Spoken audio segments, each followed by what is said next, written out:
Hero की जन्म के समय वो राज परिवार में 13वां बेटा था, राजा के 13 बेटों में से एक।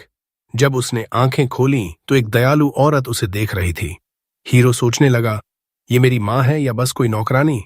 पर इससे पहले कि वो कुछ समझ पाता, एक बूढ़ा दाढ़ी वाला आदमी जो उसके पिता और राजा थे उसके पास आया।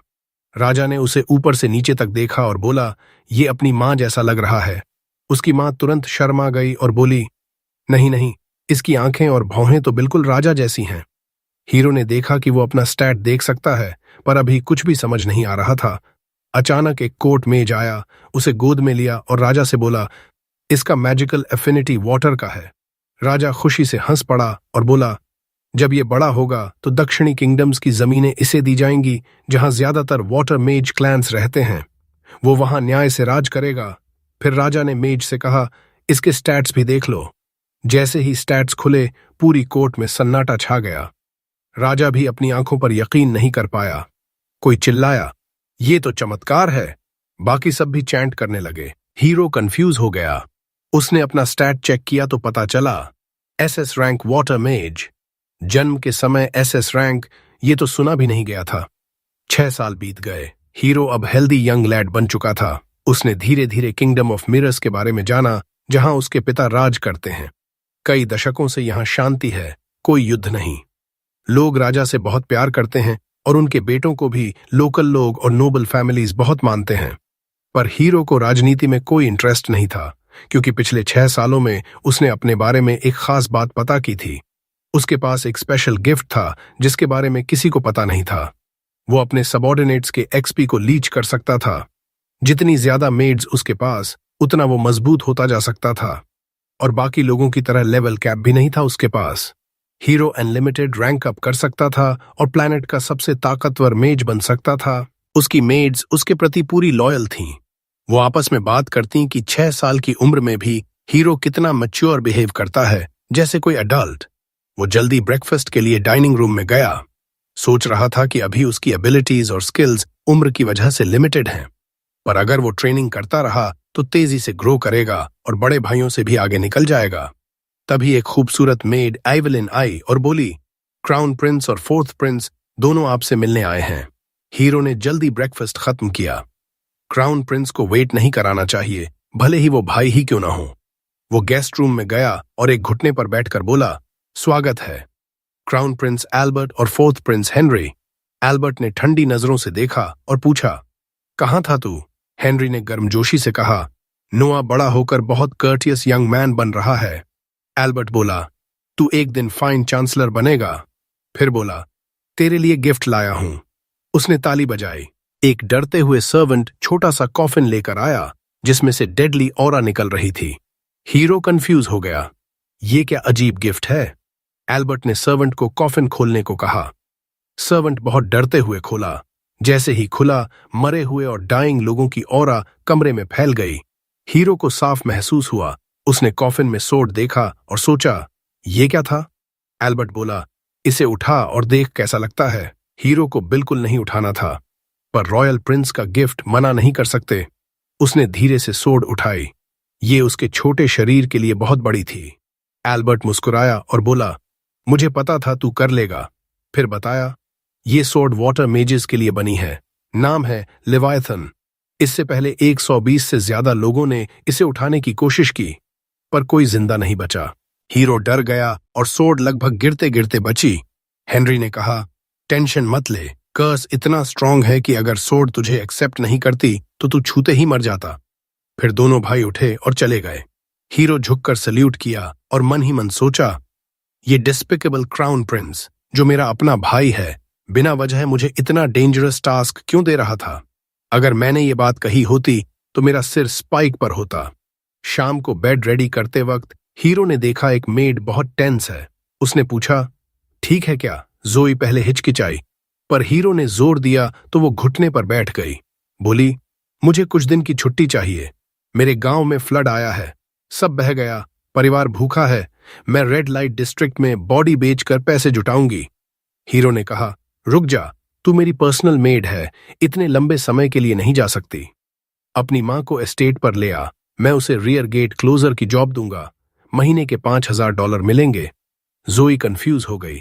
ऐसी पोजीशन तो सुनी भी नहीं, और सैलरी इतनी ज्यादा? हीरो बोला, टेंशन मत ले। फिर कहा, कैपिटल के वेस्टर्न आउटस्कर्ट्स में एक खाली हाउस है, तू अपनी मां के साथ वहां रह सकती है। जोई की आंखों में आंसू आ गए। तभी बटलर डिलन आया और पूछा, कुछ चाहिए? हीरो ने पूछा, जोई के होम टाउन में फ्लड के बारे में पता है? फिर बोला, वहां जितनी हो सके उतनी लैंड खरीद लो। डिलन बोला, ये तो बैड इन्वेस्टमेंट है। हीरो बोला, लोगों को प्रोटेक्ट करना है, अगर हम नहीं करेंगे तो विलन्स लैंड ऑक्यूपाई कर लेंगे और स्क्वाटिंग शुरू कर देंगे। डिलन शॉक्ड हो गया। हीरो ने पूछा, क्या हुआ? डिलन बोला, आप इतनी छोटी उम्र में एक्सपीरियंस्ड आदमी जैसा फोरसाइट दिखा रहे हैं, कभी ऐसा अनुभव नहीं हुआ फिर भी? हीरो मन ही मन सोचा, प्रीवियस लाइफ में डिस्ट्रक्शन काफी देखी है, पर यह बात किसी को नहीं बता सकता। डिलन बोला, मेरे हिसाब से पूरी लैंड करीब $70 मिलियन की आएगी। जोई शॉक्ड हो गई। इस हीरो को भी पता था यह बहुत बड़ी रकम है। उसके रिटेनर्स साल में 80,000 कमाते हैं, उसके पास टैक्सेस और भाइयों के गिफ्ट से 50 मिलियन हैं, फिर भी 20 मिलियन कम पड़ रहे थे। उसने डिलन से कहा, कैपिटल के साउथ वाली लैंड बेच दो। डिलन शॉक्ड, वो तो फादर ने गिफ्ट दी थी, बेचना बहुत रूड होगा। हीरो बोला, टेंशन मत ले, मैं फादर से बाद में बात कर लूंगा। फिर कहा, नोबल्स का ड्यूटी है सब्जेक्ट्स के लिए सैक्रिफाइस करना, और जो नोबल मार्टर बनता है पब्लिक उसे बहुत प्यार करती है, ये आगे काम आएगा। डिलन झुक गया और बोला, मैं सब संभाल लूंगा। अगली सुबह हीरो अपनी मेड्स की आर्मी के साथ फ्लडेड एरिया इंस्पेक्ट करने तैयार हुआ। तभी फोर्थ प्रिंस हेनरी ने बुलाया। हीरो दौड़कर गया, वार्म ग्रीटिंग दी और माफी मांगी देर होने की। हेनरी बोला, कोई बात नहीं, कहां जा रहा है? हीरो बोला, दासा नाम का रीजन पूरी तरह फ्लड में है, वहां लैंड खरीदने और डैमेज असेस करने जा रहा हूं। हेनरी ने लेवायथन सोर्ड देखा और पूछा, इसे इस्तेमाल करने का प्लान है? हीरो बोला, बस जस्ट इन केस रखा है, अभी तक कुछ डिफरेंट फील नहीं हुआ। हेनरी उसे एकांत में ले गया और बोला, मुझे एल्बर्ट की सडन जेनरोसिटी पर शक हुआ। रिसर्च की तो पता चला, इस सोर्ड का बोना अपना माइंड है, ये सिर्फ ट्रू मास्टर को ओबे करती है। हीरो को याद आया वो विजन जिसमें पिछले लोग मरे थे। समझ गया, ये सोर्ड मैड डॉग जैसी है, ओनरशिप कमानी पड़ेगी। हेनरी बोला, सावधान रहना, जब तक जरूरी न हो इस्तेमाल मत करना, मुझे बैड फीलिंग है ये तेरी जान ले लेगी जैसे सैकड़ों की ले चुकी है। फिर हीरो दासा के लिए निकल गया। वहां पहुंचकर डिस्ट्रक्शन देखकर हैरान रह गया। डिलन से बोला, पास के गवर्नमेंट ऑफिस जाकर लैंड डीड्स पता करो।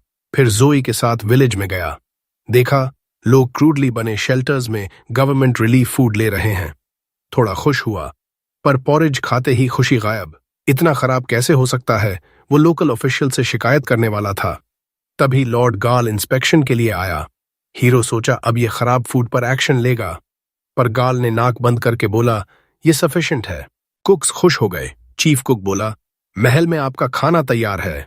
गाल तुरंत फीस्ट के लिए चल पड़ा। हीरो से बर्दाश्त नहीं हुआ, सीधे आगे गया और बोला, गाल, तू करप्ट लिटिल बास्टर्ड है, टाइनी पीपी वाला। गाल का ईगो हर्ट हुआ और उसने सोर्ड निकाल ली।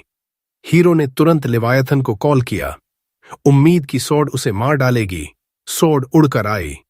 पहले लगा ओबे कर रही है, पर अचानक रेजिस्ट करने लगी।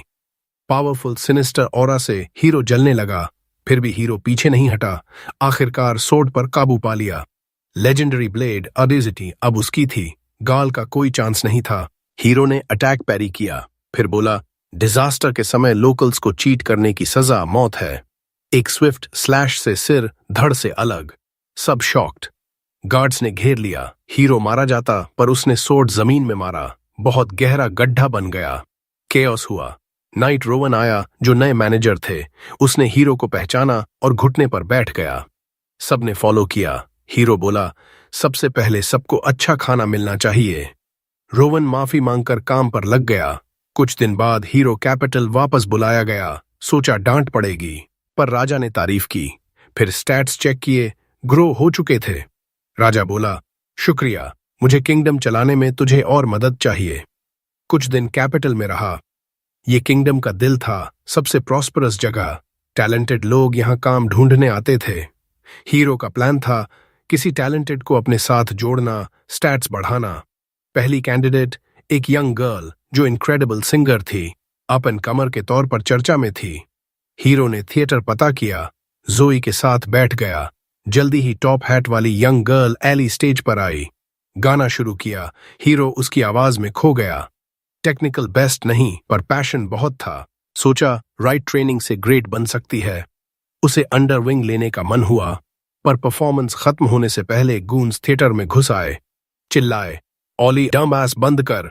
सब डर गए। गूंज स्टेज की तरफ बढ़े। एक वर्कर रोकना चाहा, पर फैटी ने धक्का दिया और स्टेज पर चढ़ गया। ऑली से बोला, पैसे दे, तेरे पिता का डेट है, ये सिंगिंग से पैसे नहीं आएंगे। ऑली कांपते हुए बोली, प्लीज जाने दो, मैं कोशिश कर रही हूं, जल्दी पे कर दूंगी। फैटी बोला, ये गार्बेज वे है, अगर क्विक और इजी पैसा चाहिए तो। लेकिन लड़की कहती है कि वो रिस्पेक्टेड गर्ल है, ऐसी नीची हरकतें कभी नहीं करेगी। फैटी ये गुस्से में धमकी देता है, अगर नहीं मानी तो दोनों टांगें तोड़ देगा। तभी हीरो बीच में कूद पड़ता है। फैटी को बोलता है, लड़की से दूर हो जा अभी। फैटी मुड़कर हीरो को कहता है, जा अपनी मॉम की गोद में बैठ, दूध पी, वरना तेरी पिटाई कर दूंगा। हीरो को कोई फर्क नहीं पड़ता।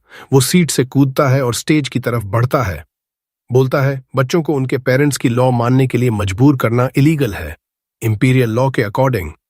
और किसी को डेट चुकाने के लिए, बॉडी बेचने के लिए फोर्स करना भी इलीगल है। फैटी गुस्से में हीरो का कॉलर पकड़ता है, उसे हवा में उठा लेता है। कहता है, आज तेरा आखिरी दिन है धरती पर। लेकिन उसे पता नहीं किससे पंगा ले रहा है। हीरो बस उंगलियों की एक हल्की सी हरकत करता है और मेनेसिंग पर्पल ऑरा बनती है। तीनों गूंज जमीन पर गिर पड़ते हैं। हीरो सोर्ड निकालता है और फैटी की तरफ तान देता है। गूंज समझ जाते हैं कि अब केस हाथ से निकल गया है। वे पूंछ दबाकर भागने लगते हैं। जोई घायल वर्कर के पास जाती है और उसे उठाने में मदद करती है। हीरो वर्कर से कहता है, अगर ये लोग दोबारा आएं किसी को हरास करने तो मुझे भेज देना। जोई उसे बिजनेस कार्ड देती है। वर्कर हैरान हो जाता है, ये लड़का असल में इस किंगडम का प्रिंस है। हीरो को फैनफेयर से कोई मतलब नहीं। वो मुड़कर आली से पूछता है, तुम्हारा मंथली एक्सपेंस कितना है? वो सोचती है, अपनी माँ के ट्रीटमेंट का भी खर्चा है। फिर बताती है, लगभग $600 के आसपास। हीरो कहता है, मैं तुम्हें हर महीने $2500 दूंगा ताकि तुम सिंगिंग पर फोकस कर सको और बेहतर बन सको। वो सुनकर शॉक्ड हो जाती है, यकीन नहीं होता। हीरो आगे कहता है, जैसे जैसे तुम बेहतर होती जाओगी सैलरी भी बढ़ती जाएगी। फिर वो कहता है, बस गाना पूरा करो, मुझे अंत सुनना है, और वापस अपनी सीट पर चला जाता है। शाम को जब हीरो घर लौटता है, मेड्स उसे ग्रीट करती हैं। तभी वो देखता है, दोपहर के वे गूंज जमीन पर सिर झुकाए खड़े हैं, बेगिंग कर रहे हैं कि उन्हें ऑडियंस मिले, माफी मांगना चाहते हैं। हीरो समझ जाता है, अब इन्हें पता चल गया कि वो प्रिंस है। फिर भी वो इन्हें एंटरटेन नहीं करता। मेड से कहता है, इन्हें वापस भेज दो, प्रिंस के पास रैंडम लोगों से मिलने का टाइम नहीं है। तभी उसका बड़ा भाई हेनरी आता है। कहता है, सही फैसला किया, इन प्लेब्स से कभी भी मिलने लगोगे तो प्रिंस की अथॉरिटी कम हो जाएगी। हीरो बताता है, सिर्फ इसलिए नहीं टाला, मैं चाहता हूं कि ये सोचें कि मैं अभी भी उस लड़की वाली हरकत से बहुत गुस्से में हूं। शायद इससे डर जाएं और दोबारा उसे परेशान न करें। हेनरी पूछता है, वो लड़की कौन है? तुम इतना इन्वेस्टेड क्यों हो? हीरो कहता है, वो बहुत अच्छी सिंगर है, अगर वो इम्प्रूव करती रही तो किंगडम के लिए एसेट बन सकती है। हेनरी मुस्कुराता है, कहता है, तुम बहुत यंग हो, फिर भी सिचुएशन की कॉम्प्लेक्सिटी समझते हो जैसे एडल्ट। गैरी तुम्हारे एज का है, लेकिन बच्चा बना रहता है, तुम जितने स्मार्ट नहीं है वो। हीरो पोलाइटली कहता है, गैरी भी जल्दी समझने लगेगा। वो जानता है कि हेनरी और गैरी असली ब्लड ब्रदर्स हैं, सेम मदर से। वो अलग मदर से है। हेनरी बात को सोड पर ले आता है। कहता है, सोचा नहीं था पॉसिबल होगा, लेकिन तुमने सीरियसली सोड मास्टर कर लिया। पूछता है, वो सोड कहाँ है? इतना बड़ा कैसे कैरी करते हो? हीरो उठता है, मैजिक यूज करता है। सोड तुरंत उसके सामने समन हो जाता है। हेनरी शॉक्ड हो जाता है। कहता है, पहली बार किसी को ऐस से चीज निकालते देखा, कितना अंदर डाला था, दर्द हुआ। हीरो हंसते हुए कहता है, ऐसा कुछ नहीं, सोड को स्मॉल साइज में श्रिंक करता हूं, फिर स्लीव के अंदर हाइड कर देता हूं।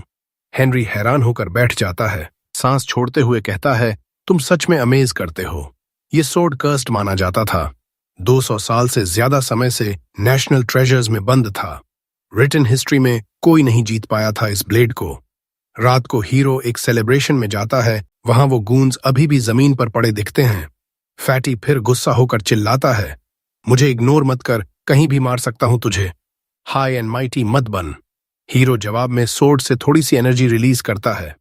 फैटी फिर घुटनों पर गिर पड़ता है। हीरो कैरेज में बैठकर वहां से निकल जाता है। एक ओल्ड मैन नाम राय उसे अंदर वेलकम करता है। बॉल रूम में खबर फैलती है, 13वां प्रिंस आ गया। सब एक्साइटेड हो जाते हैं। राय सोर्ड के बारे में पूछता है। हीरो बताता है, ये लेजेंडरी सोर्ड है, कर्स्ड माना जाता था। क्राउन प्रिंस एल्बर्ट ने पर्सनली गिफ्ट किया है। सब इंप्रेस हो जाते हैं। Personal gift from crown Prince, बहुत बड़ी बात है। तभी एक फ्रैजाइल ईगो वाला आदमी जोर से बोलता है, ये सोर्ड रेप्लिका टॉय होगा। पूरे रूम में सुनाई देता है, चुप्पी छा जाती है। सब हीरो की तरफ देखते हैं। वो आदमी पैंट्स में गीला होने लगता है। हीरो फिंगर भी नहीं हिलाता। सोर्ड से डेथली ऑरा निकलती है। पूरा रूम कवर हो जाता है। सब ट्रांस में चले जाते हैं, मौत के करीब महसूस करते हैं। हीरो सोर्ड को रोकता है, ऑरा चली जाती है। राय कहता है, सबको लगा जैसे मौत सामने है। थोड़ी देर बाद हीरो छोटे थ्रोन पर बैठता है। सब होमेज देने आते हैं, फेवर लेने की कोशिश करते हैं। सब बोरिंग लगते हैं हीरो को। आखिर में ब्लॉन्ड आदमी एलन आता है। अपनी अडॉप्टेड डॉटर सिंडी को इंट्रोड्यूस करता है। लड़की हीरो के प्रेजेंस से अलर्ट लगती है। हीरो इग्नोर करता है। एलन से पूछता है, कैसे अडॉप्ट किया? एलन बताता है, स्लेव मार्केट से खरीदा था। बहुत will power, quick learner, socially intelligent. कोई अपना बच्चा नहीं था तो अडॉप्ट कर लिया। हीरो मुस्कुराता है, कहता है, ऐसी स्टोरीज पसंद है मुझे। दोनों को मैंशन पर इनवाइट करता है और बात करने को। एलन खुश हो जाता है। हीरो बाद में रे को बताता है, मैंने इन्हें इसलिए एक्नॉलेज किया क्योंकि सिंडी मेरी पावर के बारे में अवेयर है। डेमोन्स्ट्रेशन के लिए थोड़ी एनर्जी रिलीज करता है। सिंडी तुरंत मुड़कर चेक करती है, अटैक तो नहीं आ रहा। कुछ दिन बीतते हैं। हीरो मार्केट में स्ट्रोल कर रहा होता है। 8th प्रिंस ऑस्कर मिलता है। दोनों साथ मार्केट घूमते हैं, इंटरेस्टिंग चीजें देखते हैं। एक ग्रिमोयर दिखता है। जैसे ही हीरो उठाता है, उसका एक स्टैट S रैंक हो जाता है। इंटरेस्टेड होकर खरीद लेता है। सॉर्ड रिएक्ट करता है। ऑस्कर पहचानता है, पुराना मैजिकल टोम है। अचानक किताब खुलती है, ह्यूज मॉन्स्टर बाहर निकलता है। ऑस्कर हीरो को सेफ्टी में जाने को कहता है। हीरो सोर्ड निकालकर डीमन के सामने खड़ा हो जाता है। पहली बार स्लाइस फेल हो जाता है, फिर एक्स्ट्रा मैजिक यूज करता है, अपवर्ड्स एम करता है, मॉन्स्टर डिस्ट्रॉय हो जाता है। ऑस्कर सोचता है, मेरा छोटा भाई कितना स्ट्रांग है। शॉपकीपर दौड़कर आता है, बो करता है। अपनी शॉप का एक आइटम दिखाता है, मैजिकल रिंग। कहता है, ये रिंग किसी को ओनर नहीं माना अब तक। हीरो थंब में पहनता है, मैजिक एक्टिवेट होती है, पूरा बॉडी ब्यूटीफुल आर्मर से कवर हो जाता है। Shopkeeper shocked. हीरो को पसंद आता है, तुरंत खरीद लेता है। ऑस्कर कहता है, गिफ्ट है मेरा, मत पे करो। फिर हीरो थिएटर जाता है आली को देखने। कैरेज से उतरते ही फैटी सोर्ड से अटैक करता है। हीरो रिंग का शील्ड यूज करके ब्लॉक कर लेता है। कैरेज ड्राइवर फैटी को सबड्यू करके पकड़ लेता है। हीरो इग्नोर करता है, ऑडिटोरियम में जाता है। वहां 2 ड्रंक मैन आली के ऊपर लड़ रहे हैं। हीरो मैजिक से उनके क्लोथ्स डिस्ट्रॉय कर देता है।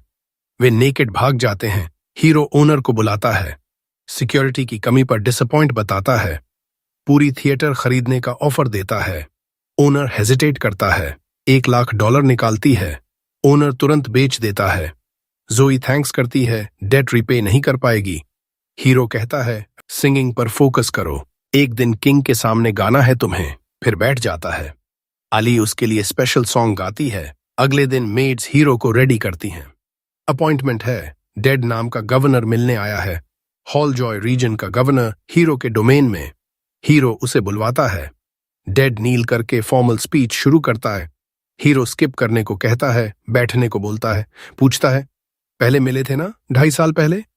डेड हाँ कहता है। हीरो पूछता है, जॉब कैसी चल रही है? फ्लड के बाद सिचुएशन? डेड का चेहरा ग्लूमी हो जाता है। हीरो समझ जाता है, हालत अच्छी नहीं।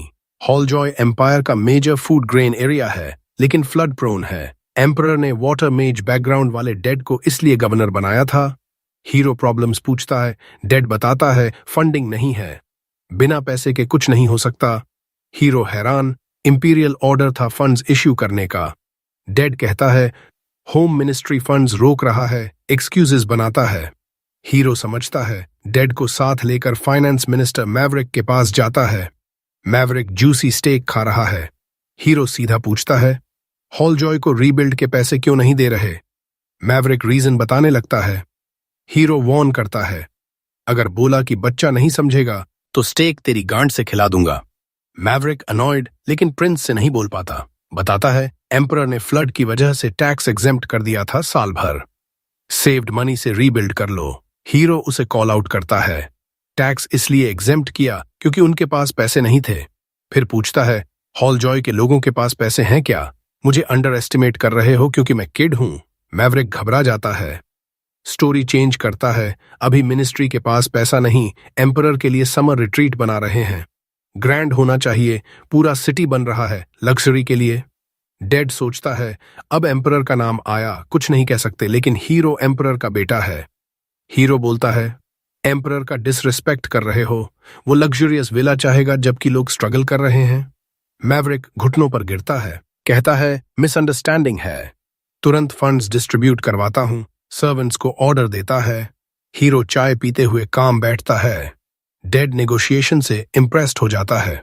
हीरो की स्किल्स देखकर वो बहुत तारीफ करने लगता है। कहता है कि तुम्हारे पास कमाल की स्किल्स हैं, तुमने एक पुराने चालबाज को आसानी से पकड़ लिया। फिर माफी मांगता है कि वो तुम्हें इस्तेमाल करके पैसे निकालने की कोशिश कर रहा था। जमीन पर गिरकर ग्राल को प्रणाम करता है। हीरो को भी समझ आ जाता है कि डेड बस प्रिंस होने की वजह से मंत्री पर दबाव डालकर पैसे लेना चाहता था, लेकिन हीरो को कोई फर्क नहीं पड़ता क्योंकि वो लोगों की मदद तो करता ही। फंड्स मिलते ही डेड तुरंत अपने टेरिटरी को दोबारा बनाने के लिए निकल जाता है। तभी पैलेस से मैसेंजर आता है, एम्परर ने हीरो को बहुत जरूरी बुलाया है। हीरो बिना टाइम वेस्ट किए पैलेस पहुंच जाता है। अपने डैड को देखता है जो कबूतरों को खिला रहे हैं मन शांत करने के लिए। एम्परर बात शुरू करते हैं, तुमने उस लालची फाइनेंस मिनिस्टर को पूरी तरह हरा दिया अपनी बुद्धि से। हीरो हैरान रह जाता है कि डैड को ये सब कैसे पता चल गया जो अभी अभी हुआ था। उसके मन में सवाल इतने जोर से उठ रहे हैं कि एम्परर पहले ही समझ जाते हैं। कहते हैं, जानकारी सबसे बड़ी हथियार है बेटा, इसे हमेशा चमकदार रखना। हीरो ये बात दिल में उतार लेता है। फिर कहता है कि मैंने तो बस जो सही था वो किया। एम्परर जवाब देते हैं, सही काम करना ज्यादातर लोगों के लिए आसान नहीं होता। वो तारीफ में बह जाते हैं और सही गलत भूल जाते हैं। फिर मुड़कर हीरो के सिर पर प्यार से हाथ फेरते हैं। कहते हैं, 6 साल की उम्र में तुम दुनिया के ज्यादातर लोगों से बेहतर हो। फिर कहते हैं, उठो बेटा, तुमने लेजेंडरी सोर्ड लेवायथन को मास्टर कर लिया है, जिसका डरावना इतिहास देखकर लोग डर जाते हैं। हीरो को भी अब समझ आ रहा है कि सोर्ड कितना खतरनाक है, कई उदाहरण देख चुका है। एम्परर कहते हैं, अब तुम्हें इस वेपन को सही तरीके से इस्तेमाल करने की तकनीक भी सीखनी चाहिए, इसलिए मैंने तुम्हारे लिए एक सोर्ड्समैनशिप इंस्ट्रक्टर रखा है। तुरंत एक अनुभवी नाइट डेमियन घुटनों पर बैठ जाता है। एम्परर बताते हैं, ये एम्पायर का सबसे बड़ा सोर्ड्समैन है। डेमियन तुरंत कहता है, मुझे प्रिंस के साथ एक बाउट करने की इजाजत दीजिए। मैं उसकी रॉ स्किल और पोटेंशियल देखना चाहता हूं, तभी स्टूडेंट बनाऊंगा। एम्परर इजाजत दे देते हैं। हीरो समझ जाता है कि डैड को डेमियन पर पूरा भरोसा है। डेमियन अपनी बड़ी स्वॉर्ड निकालता है, कहता है, जितना चाहो अटैक करो। हीरो स्टांस लेता है, लेकिन तभी उसका स्वॉर्ड बेकाबू होने लगता है। वो उसे काबू करने की कोशिश करता है और अटैक करता है। डेमियन उसके पहले स्ट्राइक से इम्प्रेस हो जाता है। हीरो को लेवायथन के पिछले यूजर्स की यादें आने लगती हैं। उन यादों से वो कुछ ही झटकों में डेमियन को डिसआर्म कर देता है। नाइट हार मान लेता है। एम्परर से कहता है, मैं इसे कुछ नहीं सिखा सकता, इसकी टेक्निक स्वॉर्ड मास्टर के लेवल पर है। एम्परर गर्व से हंसते हैं, फिर हीरो को रिवॉर्ड देते हैं। इस साल के नाइट सिलेक्शन एग्जाम का हेड जज तुम बनोगे। हीरो खुशी खुशी जिम्मेदारी ले लेता है, क्योंकि उसे पता है एम्पायर के सारे स्किल्ड वॉरियर्स इसमें हिस्सा लेते हैं। जीतने वाला नोबिलिटी रैंक तक पहुंच सकता है। विनर का पहला काम हेड जज का सबोर्डिनेट बनना होता है। हीरो सोचता है, एक मजबूत वॉरियर मेरे कमांड में होगा तो मैं और स्ट्रांग हो जाऊंगा। एम्परर पूछते हैं, एग्जाम एलिमिनेशन मोड में हो या लीग फॉर्मेट में? लेकिन हीरो जवाब देने की बजाय सरप्राइज रिक्वेस्ट करता है। वो चाहता है कि रीजनल प्रीलिमिनरी राउंड हटा दिया जाए, पूरी एग्जाम कैपिटल में हो, ताकि वो खुद सारे वॉरियर्स को जज कर सके, कोई टैलेंटेड वॉरियर गलत वजह से बाहर ना हो। एम्परर कहते हैं, जो करना है करो। फिर हीरो घर लौटता है। जो से नाइट सिलेक्शन एग्जाम की बात करता है, पूछता है, तुम्हारे विलेज से भी कोई कैंडिडेट जाता है?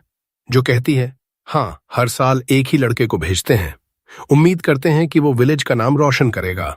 हीरो बताता है, इस बार प्रीलिम्स नहीं है तो तुम ज्यादा लोग भेज सकते हो। लेकिन जो शर्माते हुए कहती है, टैलेंट की कमी नहीं, पर एक ही लड़के को भेज पाते हैं क्योंकि कैपिटल में सब कुछ बहुत महंगा है, खाना, रहना, गोफंडमी भी खोलते हैं, फिर भी पैसे नहीं जुट पाते। हीरो फैसला करता है, मैं सारे पार्टिसिपेंट्स का खर्चा उठाऊंगा ताकि कोई टैलेंटेड वॉरियर लड़ने से पहले ही बाहर ना हो। तुरंत डायलन को बुलाता है, कहता है, कैपिटल में जितने भी खाली घर हैं सब खरीद लो, अगर जगह कम पड़े तो डॉर्मेट्री बनवा दो, खाने का इंतजाम करने के लिए सारे मर्चेंट से बात करो। खुद हीरो अलान से मिलने जाता है। अलान डिस्काउंट देकर एस्टीमेट देता है। हीरो समझ जाता है कि ये डिस्काउंट इतना बड़ा है कि अलान को नुकसान होगा। पूछता है, ऐसा क्यों? अलान कहता है, 13वें प्रिंस की रिक्वेस्ट को कोई मना नहीं कर सकता। हीरो कहता है, ये फ्लैटरी मेरे पर नहीं चलेगी, कोई मर्चेंट बिना वजह पैसे नहीं गनवाता। अलान हैरान होता है कि हीरो ने उसका इरादा पकड़ लिया। बताता है, उसी दिन पैलेस में सर्वेंट सिलेक्शन एग्जाम भी होता है। वो जानना चाहता है कि वहां किस तरह के लोग चुने जाते हैं। हीरो तुरंत समझ जाता है, अलान किसी लड़की को पैलेस में भेजना चाहता है ताकि वो नई नई खबरें दे सके, और अगर किंग उस लड़की का शुगर डैडी बन जाए तो अलान को मोटा प्रॉफिट होगा। अलान घबरा जाता है, कहता है, ये बात उस गिफ्ट से अलग है जो मैंने तुम्हारे मैंशन में भेजा था। हीरो इम्प्रेस होता है, कहता है, अगर लड़की मुझे पसंद आएगी तो मैं उसे पैलेस में रेकमेंड कर दूंगा, लेकिन मेरी डिमांड पूरी करनी होगी। अलान बहुत खुश होता है, कहता है, मैं ऐसी लड़की चुनूंगा जो तुम्हारी हर डिमांड पूरी करे।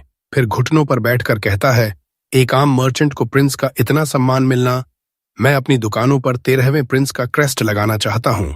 हीरो खुश होता है लेकिन चेतावनी देता है, बेवफाई कभी माफ नहीं करूंगा। घर लौटता है, देखता है कि अलान को सबऑर्डिनेट बनाने से उसके स्टैट्स बढ़ गए हैं, लेकिन तभी एक स्टैट गिरने लगता है। वाटर एट्रीब्यूट का एसएस रैंक साधारण रैंक हो जाता है। हीरो को चिंता होती है, अलमरिया में कुछ गड़बड़ हुई है। तुरंत जो को कहता है, पैलेस चलो, एम्परर से मिलना है। कुछ मिनट बाद वो एम्परर के सामने होता है। बताता है, अलमरिया में कुछ बुरा हुआ है। एम्परर की आवाज से हीरो समझ जाता है, उन्हें पहले से पता था। एम्परर कहते हैं, मुझे शक था लेकिन प्रूफ नहीं था। तभी एक सर्वेंट आकर कान में कुछ फुसफुसाता है। एम्परर कंफर्म करते हैं, कहते हैं, अलमरिया में रिबेलियन हो गई है। पूछते हैं, तुम्हें कितनी बड़ी लग रही है? हीरो सोचता है, सिर्फ एक स्किल गिरी है तो बहुत बड़ी नहीं होगी। एम्परर कहते हैं, करीब 5000 रिबेल्स दिखे हैं। पूछते हैं, क्या तुम खुद इसे दबाने का प्लान बनाओगे? हीरो कहता है, अभी मुमकिन नहीं, मैं छोटा हूं, कम्बैट का एक्सपीरियंस नहीं है। सिपाही मेरी बात पूरी तरह मानेंगे या नहीं पता नहीं, बेहतर होगा कोई और प्रिंस जाए। एम्परर हीरो की समझदारी से हैरान होते हैं। कहते हैं, ठीक है, तुम्हारी बात मानता हूं, किसे भेजना चाहते हो? हीरो कहता है, हेनरी सबसे अच्छा ऑप्शन है, मुझे उस पर भरोसा है। एम्परर हेनरी को हीरो के साथ रिबेल्स को दबाने भेज देते हैं। हेनरी पूछता है, क्या तुम सच में ग्लोरी किसी और को देना चाहते हो? बैटलफील्ड में मेरिट बहुत काम आता है आगे चलकर। हीरो कहता है, मुझे अभी एक्सपीरियंस चाहिए, मेरी गलत लीडरशिप से सिपाहियों की जान नहीं जानी चाहिए। तभी उसका सोर्ड हॉस्टिलिटी महसूस करता है। हीरो तुरंत गाड़ी रुकवाता है, समझ जाता है कुछ दुश्मन मेरी जान लेने आए हैं। वो भाई पर भरोसा करने की बजाय खुद सामना करने का फैसला करता है। गाड़ी से कूद जाता है, रास्ते के सारे टॉर्च बुझ जाते हैं। अगले ही पल जमीन से पानी के खंभे उठते हैं, हर तरफ से अटैक करने के लिए। हीरो लेवायथन को शील्ड में बदलकर सब ब्लॉक कर देता है। समझ जाता है ये अलमरिया के वाटर यूज करने वाले रिबेल्स हैं। कुछ ही देर में स्किल्ड सोर्ड प्ले से सबको नीचे गिरा देता है। हेनरी इम्प्रेस होकर कहता है, इनसे पूछताछ अच्छी होती। हीरो कहता है, अभी भी हो सकती है, मैंने इन्हें मारा नहीं, सिर्फ सोर्ड की ऑरा से बेहोश किया है। हेनरी फिर से इम्प्रेस होता है, कहता है, सुना था रिबेल्स के पास ज्यादातर कैवलरी मैन हैं, इसीलिए असैसिन्स की उम्मीद नहीं थी। ये बात सुनकर हीरो को कुछ गड़बड़ लगती है। अलमरिया में अच्छे वॉर हॉर्स नहीं हैं। अगले दिन अलान के पास जाता है। टॉप सीक्रेट बताता है, अलमरिया में रिबेलियन हो गई है। अलान को $10,000 देता है। कहता है, मार्केट में जितना भी हॉर्स फीड है सब खरीद लो। रिबेल्स ने हॉर्स कहीं और से खरीदे हैं, उन्हें फीड पास के मार्केट से ही लेना पड़ेगा, अगर फीड नहीं मिला तो उनकी हॉर्स कमजोर हो जाएंगी। थोड़ी देर बाद एम्परर बुलाते हैं, बताते हैं असैसिन्स से पूछताछ हुई। उन्होंने बताया कि वो मुझे मारना नहीं चाहते थे, बस किडनैप करके बार्गेनिंग चिप बनाना चाहते थे। हीरो कहता है जो इतनी आसानी से बोल गया वो झूठ बोल रहा होगा। एम्परर मुस्कुराते हैं, तुम्हारी कॉमन सेंस कमाल की है, मेरे पास झूठ पकड़ने का तरीका है। हीरो टॉर्चर में इंटरेस्ट नहीं लेता, एम्परर पर भरोसा कर लेता है। एम्परर तारीफ करते हैं, तुमने रिबेल्स को इतनी जल्दी डील कर दिया, अगर तुम पकड़े जाते तो मुश्किल हो जाती। और हॉर्स पर फोकस करने का आइडिया भी कमाल का था। हीरो हैरान रह जाता है, वो तो अभी अभी अलान को ऑर्डर देकर आया था। एम्परर कहते हैं स्टारवेशन स्ट्रैटेजी तो क्राउन प्रिंस अल्बर्ट भी सोच चुका था, लेकिन तुमने हॉर्स पर फोकस किया अपनी पॉकेट मनी से।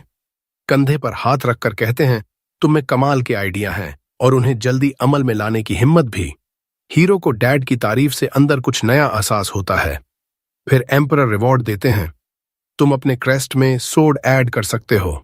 योद्धाओं के देश में बिना एम्परर की परमिशन के क्रेस्ट में सोड लगाना मौत की सजा है। हीरो अपनी खुशी छुपाने की पूरी कोशिश करता है। थोड़ी देर बाद अलान आता है। हीरो बेबी स्टेप्स में चलकर उसके पास जाता है। अलान कहता है हॉर्स फीड के सारे टाइप और रूट्स मुझे पता है, खरीदना आसान होगा, लेकिन करुण रिबेल्स का लीडर बहुत क्रूर है, सावधान रहना। तभी एक मेड आती है, गेट पर एक घायल आदमी है। हीरो देखने जाता है। एक बुरी तरह घायल नाइट घुटनों पर बैठकर कहता है अलमरिया में रिबेलियन शुरू हो गई है, मेरा सुपीरियर भी इसमें शामिल है। मैंने उसका साथ नहीं दिया, बल्कि आपको रिपोर्ट करने आया। अलान सोचता है ये आदमी बेकार में जान जोखिम में डाल आया, हमें तो पहले से पता था। हीरो शुक्रिया अदा करता है, मेड को ऑर्डर देता है इसका इलाज करो। जाते जाते मुड़कर कहता है इस नाइट को $1000 रिवॉर्ड दो। अलान पूछता है पहले से पता थी, जानकारी के लिए पैसे क्यों जला रहे हो? हीरो कहता है मैं जानकारी के लिए नहीं, उसकी लॉयल्टी और बहादुरी के लिए रिवॉर्ड दे रहा हूं। रात को जो ऑफिस में आती है बहुत परेशान, जमीन पर गिर पड़ती है। हीरो पूछता है क्या हुआ? जो पहले $500 की थैली और एक छोटी बोतल देती है, कहती है किसी अनजान आदमी ने ये रिवॉर्ड दिया, बोतल में स्लीपिंग मेडिसिन है, मुझे तुम्हें ये पिलाकर रिबेल्स के हवाले करना था। हीरो समझ जाता है रिबेल्स मुझे हर हाल में चाहते हैं। पूछता है बोतल मेरे पास क्यों लाई? जो रोने लगती है, कहती है उन्होंने धमकी दी थी कि अगर मैंने ऐसा नहीं किया तो मुझे मार देंगे, लेकिन मैं तुम्हें कभी धोखा नहीं दे सकती।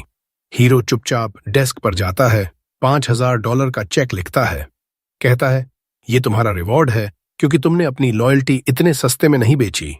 वो लड़की कहती है कि वो इसे एक्सेप्ट नहीं कर सकती, लेकिन हीरो उसे कहता है कि अच्छी लड़की बनो और रिवॉर्ड ले लो। वो रोने लगती है और थैंक यू बोलती है, लेकिन हीरो कहता है कि उसे उसके लिए कुछ करना होगा। वो बताता है कि वो मेडिसिन पीकर बेहोश हो जाएगा और फिर वो उसे उन लोगों के पास ले जाएगी जिन्होंने उससे कांटेक्ट किया था। वो उसे कहता है कि जैसे ही उसे सौंप देना तुरंत भाग जाना ताकि वो उसे साइलेंस न कर दें। जोई बहुत डर जाती है इस बात से, लेकिन हीरो ने मन बना लिया है उन डेस्परेट रेबल्स से मिलने का। कुछ घंटों बाद हीरो कहीं सुनसान जगह पर जागता है। वो सुनता है कि किडनैपर्स बात कर रहे हैं कि उसे किल करना लास्ट रिजॉर्ट है, कारून के ऑर्डर्स के मुताबिक उसे सेफ रखना है। हीरो दवा का असर पूरी तरह खत्म होने देता है, फिर चेक करता है अपनी सिचुएशन। हाथ पैर बंधे हुए हैं, लेकिन रेबल्स तो सर्च एंड डिस्ट्रॉय खेलने में बिल्कुल जीरो हैं, क्योंकि उन्होंने इस बार लेवायथन को हीरो के कान में छुपा हुआ नहीं देखा, पिछली बार की तरह ऐस में नहीं। हीरो उसे निकालता है, नॉर्मल साइज में लाता है, फिर मैजिक रिंग से वाटर ब्लेड बनाकर रोप काट देता है। अब वो सोड की मेमोरीज से देखता है कि उसके साथ क्या हुआ। वो खुद को अनकॉन्शियस देखता है। ऑफिस में जोई भाग रही है, रेबल्स उसे सराउंड कर लेते हैं। वो जोई को इग्नोर करते हैं क्योंकि हीरो को मैंशन से बाहर निकालना टॉप प्रायोरिटी था। फिर उसे ओपन कैरेज में ले जाते हैं। रिकैप पूरा होने के बाद हीरो तैयार हो जाता है रेबल्स से निपटने के लिए। वो कैंप फायर के आसपास ब्रेक ले रहे हैं। उनका लीडर गुस्सा हो जाता है कि किसने इतने खराब नॉट्स बांधे। तभी हीरो सोड लेकर कूद पड़ता है। बैंडिट्स उसे अंडर एस्टिमेट करते हैं और कहते हैं अच्छे से सरेंडर कर दो, इस बार तुम्हारा ब्रदर यहां नहीं है प्रोटेक्ट करने के लिए। एक अपना सोड निकालता है हीरो को रिकैप्चर करने के लिए, लेकिन वो एक कदम भी आगे नहीं बढ़ पाता। हीरो चार्ज करता है और उसके नेक की सारी वेन्स और आर्टरीज चीर देता है। पहला रेबल मरता है, बाकी डर जाते हैं। हीरो कहता है कि वो इन्फॉर्मेशन लेना चाहता था, लेकिन यहाँ सब इडियट हैं। ये भी नहीं जानते कि असैसिन्स को हेनरी ने नहीं हराया था। रेबल्स लड़ने को तैयार होते हैं, लेकिन हीरो उन्हें एफर्टलेसली स्मोक कर देता है। तभी वो देखता है जोई नाइट्स का ग्रुप लेकर आ रही है। वो पूछता है, तू यहाँ क्या कर रही है? जोई कहती है वो बहुत वरी हो गई थी, इसलिए नाइट्स को लेकर सेव करने आई, लेकिन जरूरत नहीं पड़ी क्योंकि सब रेबल्स पहले ही हार चुके हैं। हीरो आगे बुलाता है नाइट्स के कैप्टन को और कहता है रेबल्स को ले जाओ। तभी एक रेबल के हाथ से वियर्ड लुकिंग डैगर गिरता है। एक नाइट उसे उठाने वाला होता है, लेकिन हीरो को सेंस होता है कुछ गड़बड़ है। वो तुरंत स्टॉप बोलता है, सबको पीछे हटने को कहता है। वो डैगर की तरफ बढ़ता है, उसमें स्ट्रॉन्ग कर्स्ड एनर्जी निकल रही है। हीरो को लेवायथन की मास्टरी की वजह से फील हो रही है। उसे याद आता है रेबल्स की बात कर्स्ड डैगर की, जो लास्ट रिजॉर्ट में यूज करने वाली थी उसे किल करने के लिए। वो कर्स लगाने वाले की हेट्रेड सेंस करता है और एक पल के लिए उसका चेहरा भी दिखता है। हीरो तुरंत रिकॉग्नाइज कर लेता है वो रेबल्स का लीडर है। वो डिसाइड करता है पर्सनली डील करने का। हीरो लेवायथन से पूछता है क्या वो प्लान में हेल्प कर सकता है, क्योंकि लेजेंडरी वाटर एलिमेंट सोर्ड के लिए ये आसान होगा। लेवायथन ग्लो करता है पॉजिटिव आंसर में। हीरो उसकी कर्स्ड एनर्जी चैनल करता है और कर्स्ड वाटर की स्ट्रीम स्काई की तरफ शूट करता है। वो स्ट्रीम क्लाउड्स के ऊपर से गुजरती है, एम्पायर के आधे रास्ते तक जाती है और कारफन को हिट कर देती है। अगले दिन एम्परर हीरो को फिर समन करता है। वो नीचे झुककर हीरो के शोल्डर्स पर हाथ रखता है, प्रेज करने के लिए उस एक्स्ट्रॉर्डिनरी फीट के लिए।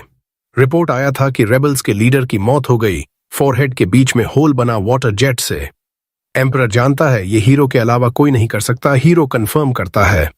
वो कहता है कर्स्ड डैगर की हेट्रेड से लॉक ऑन किया रेबल लीडर पर, फिर हंड्रेड्स ऑफ माइल्स दूर से नो स्कोप हेडशॉट मार दिया। लीडर मरने के बाद रेबल्स को सप्रेस करना हेनरी के लिए इजी पीजी हो जाता है। जल्दी ही सब लोग अरेस्ट हो जाते हैं। ह्यूज असेंबली बुलाई जाती है पनिशमेंट डिसाइड करने के लिए। एम्परर ऑर्डर देता है कल्प्रिट्स को ड्रॉन एंड क्वार्टर्ड करने का। गूगल करके देख लेना क्या मतलब होता है।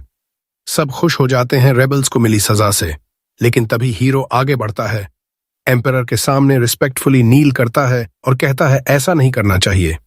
सब शॉक्ड हो जाते हैं, खासकर एम्परर। वो पूछता है मतलब क्या? हीरो कहता है सबको लॉ के अकॉर्डिंग पनिश होना चाहिए। लॉ में कहीं क्वार्टर्ड करने की सजा नहीं लिखी। रेबल लीडर्स को स्प्लिट इन हाफ करना है, बाकी को गुलक भेजना है। हीरो इंसिस्ट करता है लॉ फॉलो करो। एम्परर पूछता है इतनी ब्रूटल डेथ से कैसे इनकार कर सकता है जो उसके टेरिटरी में रेबल हुए। हीरो सिंपली कहता है अगर एम्परर लॉ तोड़ेगा तो उसकी रेप्यूटेशन और लोगों पर नेगेटिव इफेक्ट पड़ेगा। सब स्पीचलेस हो जाते हैं, लेकिन एम्परर मान जाता है। कहता है लॉ फॉलो करेंगे, लेकिन मैक्सिमम पनिशमेंट देंगे जो लॉ अलाउ करता है बिना मर्सी के। हीरो को कोई प्रॉब्लम नहीं। एम्परर प्राइम मिनिस्टर को ऑर्डर देता है लॉ फॉलो करवाने का रेबल्स की पनिशमेंट में।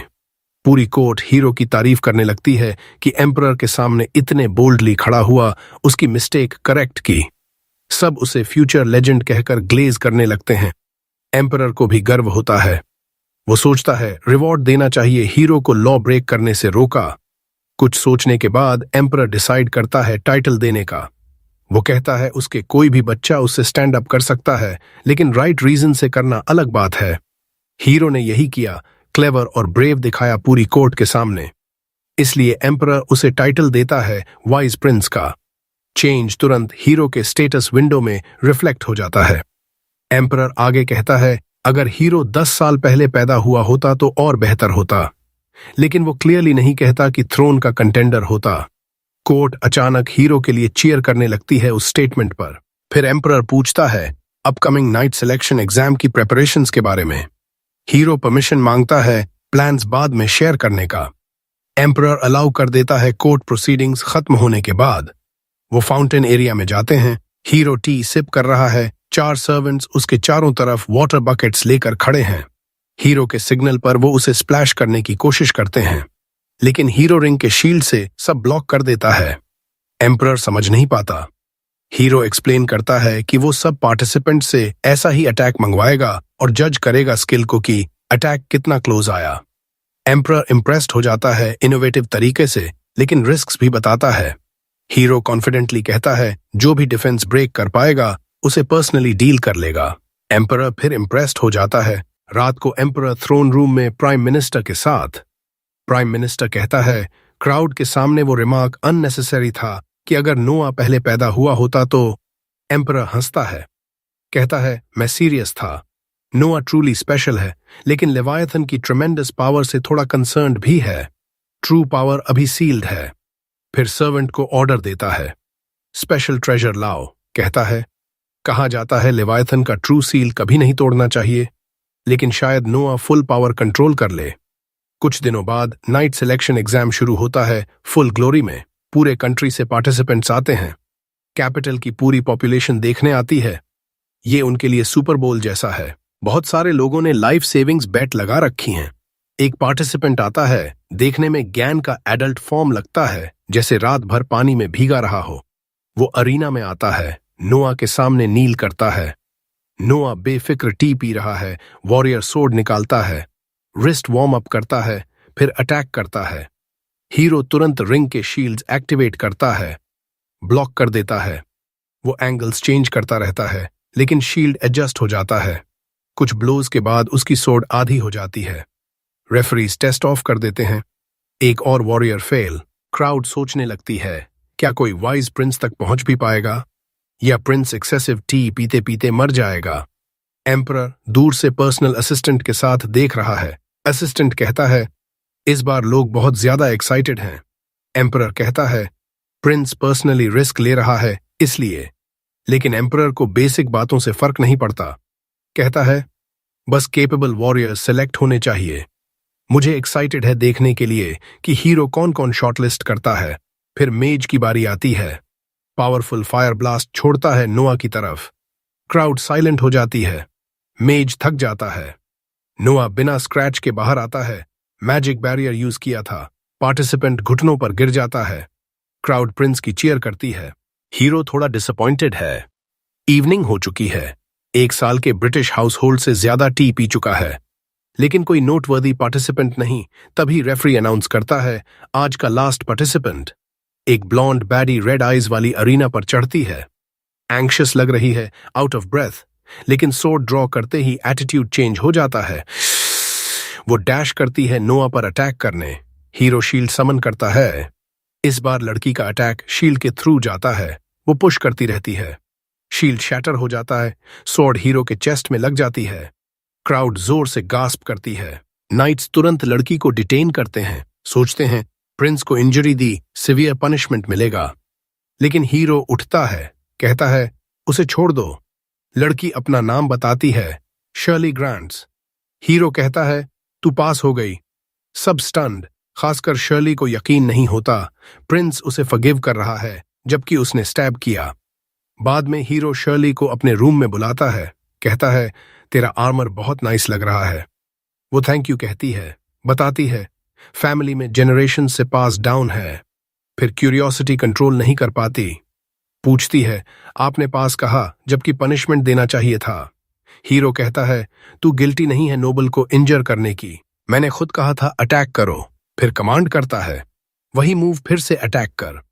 शर्ली सोचती है शायद प्रिंस का दिमाग चकरा गया है, लेकिन हीरो कहता है अगर नाइट है तो मास्टर्स कमांड ओबे करना चाहिए। वो तुरंत स्टांस लेती है, अटैक करती है। हीरो शील्ड समन करता है। इस बार अटैक पियर्स नहीं कर पाती। हीरो कैजुअली उसे पुश बैक करता है, कहता है अगर चाहता तो टेस्ट के दौरान भी शील्ड यूज कर सकता था, इंजरी अवॉइड कर सकता था।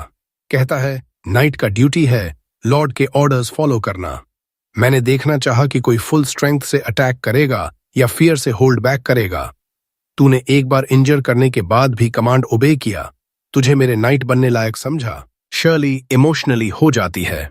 तुरंत एक घुटने पर बैठकर ओथ लेती है, जीवन भर की अनडाइंग लॉयल्टी।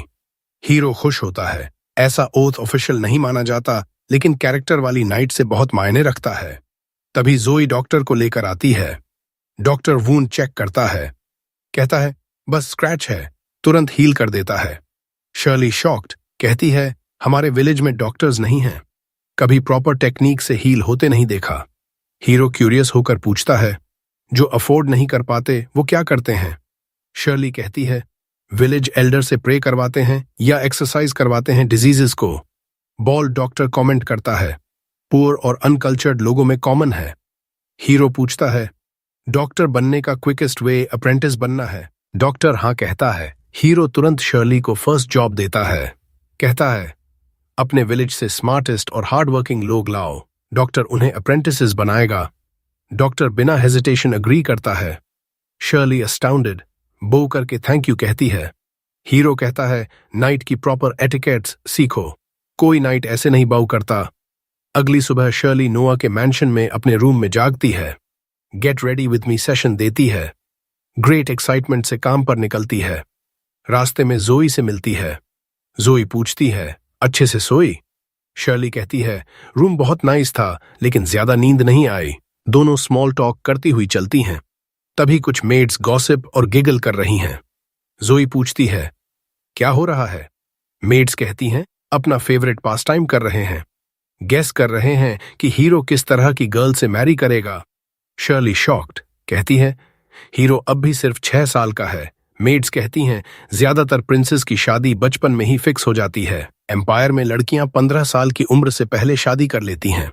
सब मानते हैं कि नोआ अभी एम्पायर का सबसे एलिजिबल बैचलर है। उसके महल के पास ढेर सारे कैफे खुल गए हैं क्योंकि हर रोज बहुत सारी लड़कियां उसे एक झलक देखने आती हैं।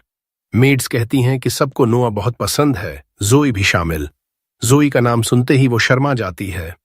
मेड्स उसे घेर लेती हैं और कहती हैं कि तू तो हाल ही में मैजिक सीखने लगी है, नोआ को इम्प्रेस करने के लिए।